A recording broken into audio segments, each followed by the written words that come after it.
Buenos días, buenas tardes, buenas noches, dependiendo del momento exacto en el que te encuentres viendo este video. Te damos la bienvenida a nuestro primer episodio de este podcast llamado Vida Devocional, en donde vamos a estar compartiendo principalmente de la palabra de Dios y también vamos a tener invitados especiales como pastores, líderes de nuestra congregación, en el que vamos a estar conociendo un poco acerca de sus vidas. Quédate con nosotros, quédate en este video y Dios te guarde y te bendiga.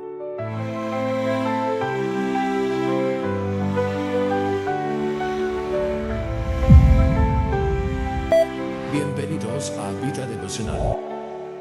Bueno, pastor, el día de hoy tenemos un tema bastante interesante. Vamos a conversar acerca del antes y el después en la vida del cristiano, ¿no? Y este mensaje, este episodio, lo hemos basado en 2 Corintios 5:17. Vamos a leerlo a ver qué nos dice la palabra de Dios. Leemos en el nombre del Padre, del Hijo y del Espíritu Santo. De modo que si alguno está en Cristo, nueva criatura es. Las cosas viejas pasaron, he aquí, todas son hechas nuevas. Pastor, ¿cuántas veces le ha tocado predicar a usted acerca de este versículo? ¿Cuántas veces? Aproximadamente. Sabemos que de repente no tiene un cálculo específico, pero supongo que ha sido bastantes veces que le ha tocado predicar acerca de este versículo y qué opinión le merece. ¿Qué podemos entender de este pasaje? ¿Qué podemos entender de esto? Cuéntame. Sí, mi hermano, ciertamente es uno de los textos bíblicos más citados dentro de las congregaciones. Incluso cuando se está dando la carta de catecúmenos, se hace mucho énfasis en este texto de la palabra de Dios porque justamente hace énfasis en lo que éramos antes y en lo que debemos ser ahora, a partir de nuestra experiencia con Jesucristo. Y tomando en cuenta de quien escribe, San Pablo, un hombre que vivió una vida bastante difícil como perseguidor de la iglesia. Luego pasa a ser perseguido por causa de Jesucristo. Entonces, ahí tenemos la esencia de este pasaje. No se Amén. trata de solamente decir que somos cristianos, sino que tenemos que evidenciarlo con un nuevo hilo de vida. Correcto. Tiene que haber un nuevo comportamiento. Pastor, bueno, usted sabe que este espacio, ¿no? Este podcast tiene la intención principalmente de conversar de la palabra de Dios. Sería lo principal. Tratar de llevar el evangelio a cada rincón que podamos. Pero también considero que hay una característica que va a tener y es conocer un poco acerca de las personas que nos visitan. Esa parte personal, ¿no? Esa parte, porque a veces estamos en la congregación, sobre todo sucede en las congregaciones grandes, 200, 300 personas, en las que vemos a las personas los domingos y los saludamos y todo muy chévere, pero no hay ese contacto, ese convivir, ese vínculo, sí, un poquito más allá. Y muchas veces no conocemos ni siquiera el testimonio de las personas, de cómo tuvieron este encuentro con Jesús. Que esos testimonios nos edifican mucho, aumentan nuestra fe cuando escuchamos lo que Jesús ha hecho en la vida de los demás. ¿Puede contarnos usted cómo llegó a los pies de Jesucristo? ¿En qué momento? ¿En qué edad? Cuéntenos acerca de su testimonio. Bueno, mi hermano, brevemente voy a hacer un reencuentro. Eh, Fue a los 16 años. A los 16 años fui invitado por un miembro de la iglesia Sion, el hermano Johnny García. Él fue por mucho tiempo el bajista de la iglesia. Y en una ocasión hubo una película, Ok. se proyectó una película y yo siendo su compañero de estudio, él me invitó a ver esa película. Yo acepté y luego de la película vino la invitación al servicio ese domingo siguiente. Y fue cuando escuché el mensaje y en el momento de la invitación a recibir a Jesús di el paso al frente. Ese fue el momento en el cual pude tener ese encuentro con Jesucristo. Ok. Cuando le hicieron esa invitación, dudó, sintió temor, sintió curiosidad. Cuando lo invitaron a la iglesia, ¿qué pasó por su mente en ese momento? Sí, ciertamente hubo dudas, ¿qué va a pasar? ¿Qué me van Claro, a estaba a decir? la expectativa. Mucha expectativa. ¿Cuáles son las personas con las que voy a hacer contacto? Y bueno, todas esas cosas pasaban por la mente, pero me dio tranquilidad saber que yo conocía a la persona que Ya, me estaba invitando. había confianza. Sí, y eso me hizo entrar en confianza. Y en el momento de la predicación, cuando pasó al frente a recibir a Jesucristo, ¿qué sintió? ¿pudiera brevemente tratar de describir ese momento? ¿Había algo en su mente o simplemente no entendía lo que estaba pasando? Porque he escuchado testimonios de algunos hermanos que, por ejemplo, no se dan cuenta en el momento en el que se paran y llegan allá. Y cuando vuelven en sí, por así decirlo, cuando abren los ojos, están arrodillados al frente, llorando y no saben cómo llegaron allí. Más o menos, ¿qué le sucedió a usted en ese momento? Sí, bueno, Ángel, es una experiencia bastante fuerte porque es una invitación que no sabes qué cosas tienes que dejar y a qué cosas te vas a adentrar. Y en ese momento la mente se convierte en un escenario de, bueno, ¿será que voy? ¿No voy? Pero ciertamente ocurre lo que la palabra de Dios dice, que es el Espíritu Santo el que convence, el que atrae y el que finalmente nos da la fuerza para dar el paso, tomar la decisión. Sí, es bastante fuerte, ¿no? Porque hay una lucha entre la Sí, carne y el espíritu. Nosotros, es difícil desapegarnos de nuestra naturaleza, por así decirlo. Entonces, pastor, ¿considera usted, es una decisión de la persona seguir a Jesús? ¿O nosotros hemos sido llamados por Jesucristo? ¿Cómo ve esa parte? O sea, ¿qué sintió en ese momento? ¿Cree usted que tomó la decisión, yo decido seguir a Jesucristo? ¿O hay un propósito más allá que nosotros no entendemos al comienzo? muy interesante esa pregunta y yo sé que ha pasado por la mente de muchos, pero realmente la palabra de Dios tiene la respuesta. En San Juan capítulo 15, versículo 16, cuando Jesús dice, no me elegisteis vosotros a mí, sino que yo os elegí a vosotros para que vayáis y llevéis fruto y vuestro fruto permanezca. Entonces todo lo que pidieres al Padre en mi nombre, Él os lo dará. De tal manera que definitivamente es Dios el que elige. Nosotros simplemente respondemos a esa invitación, a ese llamado. Claro, claro, perfecto. Entonces, he escuchado a algunos creyentes, ¿no? Debatir un poquito sobre ese tema. ¿Qué podríamos decirle a una persona que ha conocido del Evangelio? Que diría, bueno, pero si ya hemos sido elegidos, hemos sido llamados, hemos sido predestinados, se habla mucho de esa palabra, ¿para qué predicar el Evangelio? ¿Cuál es el propósito si al final la voluntad de Dios se va a cumplir, prediquemos o no? ¿Qué le podríamos decir a un hermano que es creyente y tiene de alguna manera esa duda en su mente, esa duda ahí atormentando? Bastante interesante esa pregunta porque justamente ha sido un tema controversial, ha sido un tema bastante controversial dentro de las congregaciones. Ahora, eh, decimos y afirmamos que Dios es soberano. Dios conoce a los que Él ha elegido. ¿Ok? Ahora, nosotros no lo sabemos. Nosotros simplemente debemos hacernos obedientes a la Ujú. instrucción, ir y predicar el Evangelio. En el marco de esa obediencia, cuando nosotros proclamamos el Evangelio de Jesucristo y vemos la respuesta, entonces ahí nosotros nos damos por enterados de los que han sido elegidos por Dios. De tal manera que la soberanía pertenece a Él. Nosotros simplemente debemos obedecer, Sí, sí. O sea, que más bien debería eso incentivarnos a seguir predicando el Evangelio, más que definitivamente, motivarnos. exactamente. Bueno, pastor, en vista de que estamos conversando acerca de los cambios, ¿cuál fue ese primer cambio después de haber aceptado a Jesús? Este primer cambio radical que usted notó en su vida, porque hay algunos cambios, ¿no? Que se van produciendo en nosotros a medida que vamos leyendo la palabra, que vamos profundizando en la palabra, pero hay otros que definitivamente son inmediatos. ¿Cuál fue ese más notorio, ese más evidente que usted dijo, wow, esto lo hizo el Señor, qué impresionante? Cuéntenos de eso. Bueno, Ángel, uno de esos primeros cambios que noté y que fueron para mí bastante llamativos fue la necesidad eh, de acercarme a la palabra de Dios. Sentía esa hambre y esa sed por conocer las De escrituras. indagar, Sí, de saber. sí, se despertó una necesidad que antes no la había.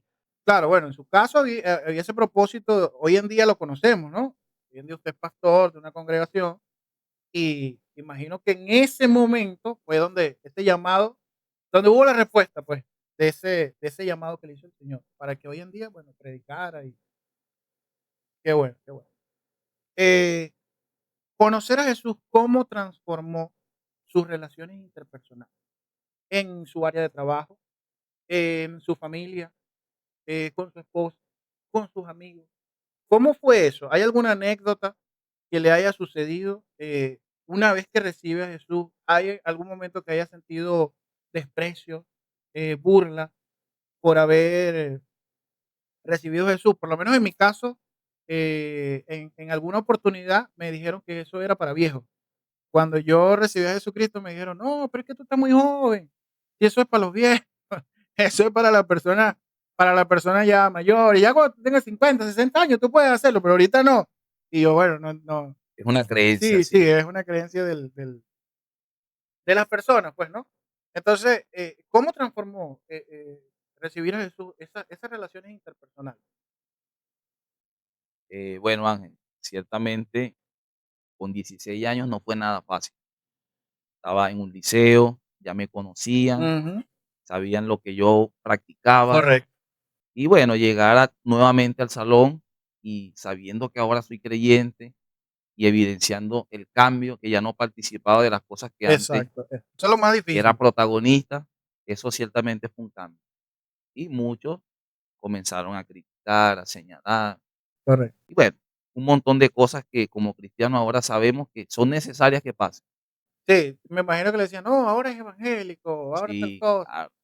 Ahora es un santo, ahora Ahora sí ya sí, ahora es un santo. Yo te conozco, yo sé a sí, dónde claro, bueno, todas eso, esas yo cosas. creo que todos los creyentes vamos a pasar por esto, sobre todo al principio, ¿no? Mientras, como lo dijo usted hace rato, mientras se va evidenciando que realmente hay un cambio en la persona, ¿no? Porque hay cosas que nos cuestan más.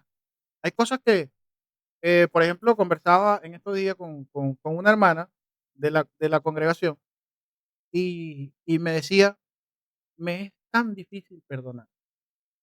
Me es muy difícil perdonar y me siento, se sentía mal, pues estaba muy triste porque había una situación en su vida que ella no podía perdonar. Entonces, ¿qué hago? Me dice ella, ¿qué hago? Porque estaba muy desanimada. Yo quiero seguir, quiero mantenerme firme, pero ¿cómo hago si no puedo perdonar? ¿Qué le pudiera decir a usted en este caso? Esto no estaba en la estructura, ¿no? Pero ahora que estoy trayendo esta anécdota, ¿qué le pudiera decir usted como consejo? Porque hay cosas que se nos hacen muy difícil, cambiar. Hay defectos, pues, fallas de fábrica, defectos de Sí, fabricación claro. que tenemos nosotros, que se nos hace difícil cambiar. ¿Qué consejo le pudiera dar usted a esa hermana y a muchos que tenemos dudas, dificultades y defectos que no hemos podido, este, someterlos, ¿no?, a la voluntad de Dios? ¿Qué consejo le podría dar? Bueno, mi hermano, ciertamente ese es uno de los momentos más difíciles para un cristiano. Y tenemos que partir del hecho de que venir a Cristo es propiamente someterse a un proceso de transformación. Somos transformados en esa estructura antigua, donde justamente era difícil perdonar, era difícil amar, era difícil hacer muchas cosas. Pero en el momento en el que somos confrontados por la palabra, que comenzamos a digerir la verdad bíblica, ahí nosotros vamos a conseguir la fuerza, vamos a conseguir la motivación necesaria para efectuar esos cambios y comenzar a hacer lo que antes no podíamos hacer. Qué bueno, qué bueno. En una de las últimas predicaciones, el pastor Edward comentó una frase que decía que la falta de perdón es como tomarte el veneno esperando que que la otra persona muera. Y es una realidad, ¿no? La falta de perdón, realmente cuando nosotros logramos perdonar una ofensa, nos libramos somos nosotros de ese yugo, de esa carga que tenemos encima. Entonces, bueno, le doy gracias a Dios por la vida de nuestros pastores y de nuestra congregación. Pastor, ¿cómo podemos alentar a esas personas que han conocido del Evangelio? ¿Ok? Eh, pero de alguna forma los rechazan. Es decir, cuando le llevamos el mensaje, le decimos: "Mira, de tal manera amó Dios el mundo, que Dios entregó a su Hijo unigénito para que todo aquel que en él crea no se pierda, sino que tenga vida eterna". Y le llevamos el mensaje de las buenas nuevas. Y esa persona dice: "No, pero es que yo no estoy dispuesto a ser cristiano. No quiero ser cristiano. Yo soy una buena persona. Yo no bebo, no fumo, no hago tal cosa, yo comparto lo que tengo", considera, ¿no? En un aspecto moral que es una buena persona. Está solvente. Sí, está solvente. ¿Qué podemos decirle, eh, en ese momento? ¿Cómo pudiéramos responderle a una persona que nos aborda de esa manera? Sí, mi hermano, son algunas de las respuestas que nos conseguimos cuando presentamos a Cristo. La persona en primera instancia intenta atrincherarse, en una condición que para él es aceptable. Yo no mato, yo no he robado, yo no he hurtado, pero ciertamente tenemos que confrontarlo con la verdad bíblica. Y es que todos los hombres nacemos con una condición, traemos ese pecado, esa simiente adámica. Entonces, cuando leemos el libro de Romanos, entendemos eso, cuando dice que fuimos destituidos por cuanto nosotros pecamos. Y se está refiriendo a ese pecado inicial, ese pecado que fue transferido a la humanidad. Correcto. Si fuimos destituidos, quiere decir que en algún momento fuimos creados, ¿no? Sí, Dentro de la gloria del Señor. sí. Y por la razón que ya conocemos, fuimos Sí, despedidos, despedido. Se nos dio carta. destituidos, sí. Bueno, pastor, ya con esta pregunta vamos a finalizar. Eh, ¿Cómo pudiera usted invitar, ¿no? A esas personas? ¿Qué podría decirle a esas personas que pudieran ver este video, que no han conocido a Jesús? ¿Cómo le haría esa invitación? A que conozcan a Jesucristo, nuestro Salvador. Bueno, primeramente doy gracias a Dios por la audiencia que nos puede observar, que de alguna manera está siendo bendecida por este espacio.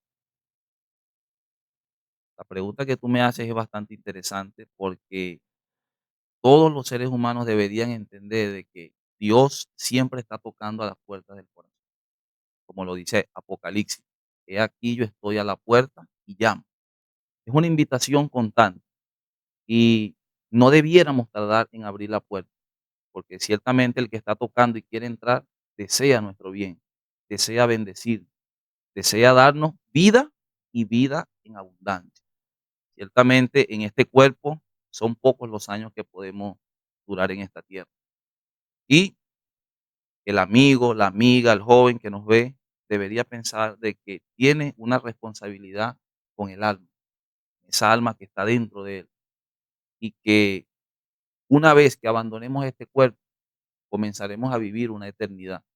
Los que hayan tenido un encuentro, una experiencia personal con Jesús, ciertamente irán a la presencia del Salvador. Pero el que no lo haya hecho, lastimosamente y tristemente, irá a un infierno eterno. Bueno, maravilloso, pastor. Le damos muchísimas gracias a nuestro Señor Jesucristo por este espacio. Esperamos sinceramente que sea de edificación, no solamente para nuestra congregación, sino para cualquier persona que pueda ver este video. Entonces, con esto nos despedimos. Queremos bendecir su vida en esta oportunidad y damos gracias al Señor. Dios les bendiga y Dios les guarde.